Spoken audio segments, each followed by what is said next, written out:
Hello mga gagala! So ayan po, mainit-init pang balita ang aking nabungaran ng pagbukas ko po ng aking Facebook.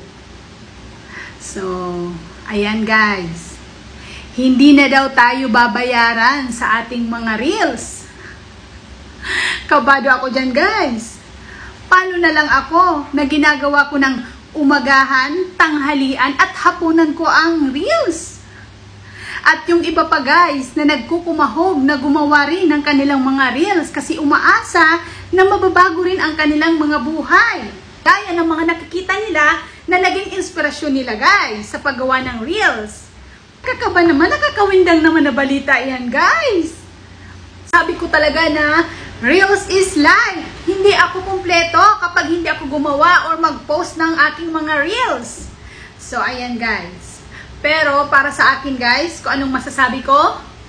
Kalma. Ito po guys ay isang fake news. Huwag po kayong maniniwala sa ganito ha. Yan, na nakikita nyo. Kasi marami pong nagpapakalat niyan ngayon.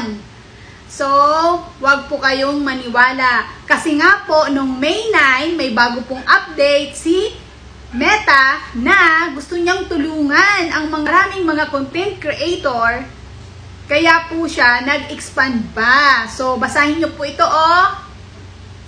O, ayan, basahin niyo to guys. Basahin niyo ito.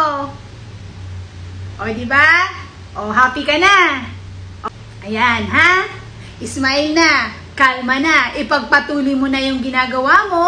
Gumawa ka na ng gumawa at mag-upload ka na ng yung reels kasi isa po itong fake news. So ayan mga kagala, maging mapanuri, huwag basta-basta maniniwala.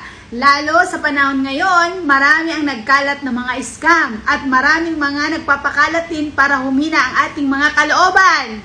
So, tayo guys na mga reelers, go lang! Enjoy lang tayo guys! Makukuha rin natin ano man yung mga minimithi natin sa buhay, gaya ng iba. Kung sila nga na kaya nila, tayo pa ba? Kaya din natin mga kagala. Kay Mita lang tayo guys maniniwala at hindi sa kung sino-sino lang na basta-basta lang nagpapakalat ng kung ano-ano na wala namang mga katotohanan. So, ayan guys, kung sa tingin nyo po ay nakatulong sa inyo ang video kong ito at nasiyahan kayo, don't forget to follow me, Madam Gala and Gregory and Rochelle's Cat.